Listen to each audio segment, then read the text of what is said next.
Hey, what's going on, everybody? Welcome to my channel. I'm spiritual advisor, solo artist, sometimes comedic content creator, and I host a series on my other channel called Shattering the Illusion of False Power, and I just started up another thing called Unmasking the Narcissist. It's where I use psychological warfare to get into the specifics of how narcissistic energy vampires, clout-chasing imbeciles, and people who get in our way sometimes sabotage us at the expense of their own greed and selfishness.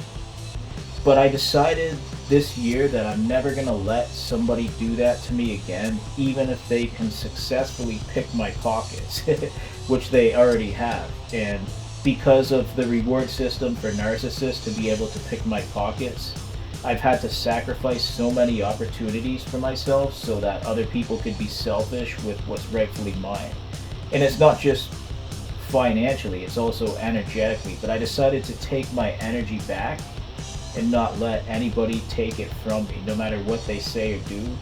And they just look like a clown, and they're like my shoe polish now. But there was a poetry contest that recently came up, and I couldn't enter it because my pockets have been picked so much that I only have about 70 cents to my name. But it's not that I'm in a lack of mindset, because to be in a lack of mindset means that you feel like you have nothing. Isn't it something that people who have all the money in the world are in a lack of mindset? But when somebody successfully picks my pockets, I still don't feel like I'm lacking, because I already have the vision, the creativity and drive, the ambition and the talent. So it's not that I'm in a lack of mindset, but it's truly an injustice when we live in a state of circumstances which allows people to take what is ours and was never theirs to begin with. In this case, I'm not thirsty and I'm not in a lack of mindset, but you owe me. Anyways, I want to talk about the poetry contest and how I couldn't enter it because I didn't have any money to pay the $20 entry fee, which cost me an opportunity in my opinion. And I'm going down because somebody else decided they wanted me to be poor, and that's not fair and that's not right. But I will never sacrifice myself again for another person's selfishness. I want to talk about what the poetry contest was. I still don't feel like I'm in a lack of mindset because I had already written 3 badass poems out, and I'm just going to share it here as a YouTube exclusive. But also, as a creative person, I would very much be open to writing in the future. I don't know if it's poetry, it could be like an actual author or like movie scripts or something, you never know. But this specific poetry contest can write about any subject you want.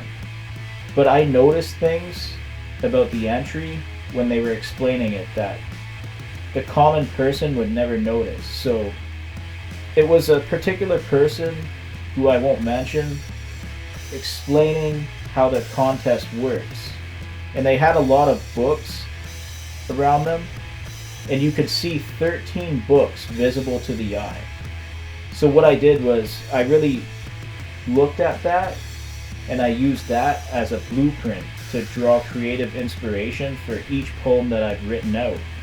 And it's really weird because the 13 books that were visible became the subjects, and I just took that and used it as a blueprint to write. So it's like nobody can really do what I do, even if they successfully pick my pockets and they try to hold me back. But it just really inspired me to get writing. It made me realize I could do a lot with writing, aside from just music and other stuff like that. I'm going to read out the 3 particular poems that I've already written, and unfortunately I won't be able to enter the contest, so all I'm doing is sharing it with my YouTube audience here. So if you guys like it, give it a thumbs up. Tell people about the channel if you want to. Whoever chooses to support it, I appreciate it. Okay, so remember, these are just subjects taken from the blueprint of the 13 books I could see visibly in the background as the lady was explaining how this contest works. So it's not really just something that comes out of nowhere. It was something that came from the 13 books I could see.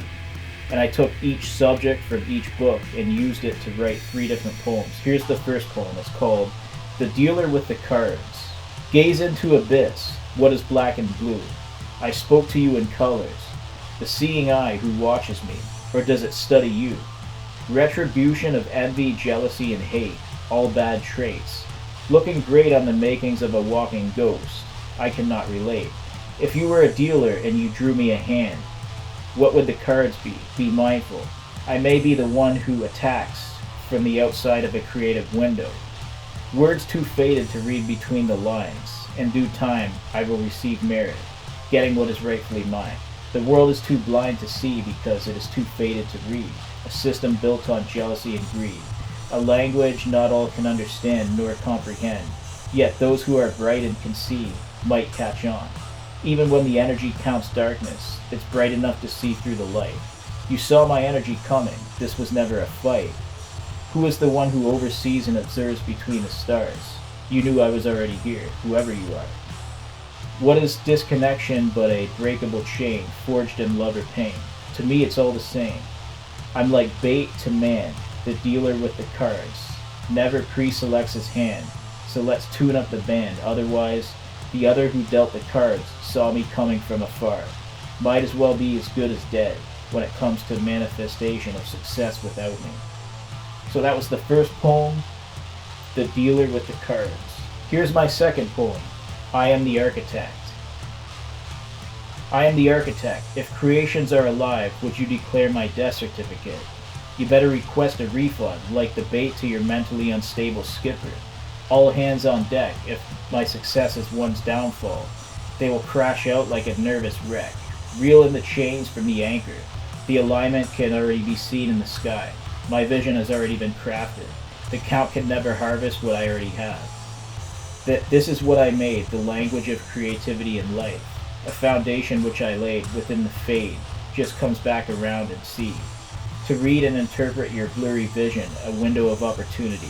No mistakes are ever made in conduity, just misinterpreted placements in society. Who never knew their place? The house you thrive in is always dark, but I built mine on what was already bright. There is no stage fright, hesitation, or fear to the one who is already alive. Maybe your own clouded, distorted vision.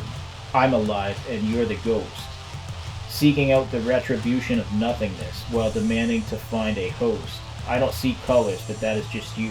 If your vision was already black, my sight would stay true to everything blue. Today I am deciphering your code. Let me know who can be me. Never anyone else, never again to be. Come to understand and see I will manifest, creator and the architect, rightful owner of my destiny. You will never stop me. That was The Architect. And the third poem, From My Point of View. How does one claim a ghost to be alive? Would you say otherwise and tell a lot of lies about me to everyone? Maybe you denied what was already seen between the lines. You are a countess of something empty, harvesting a priestess without the priestess, living a whole lie, those lies which I can clearly see but not deny. When I'm tested, if you shuffle the deck, I can only give you truth.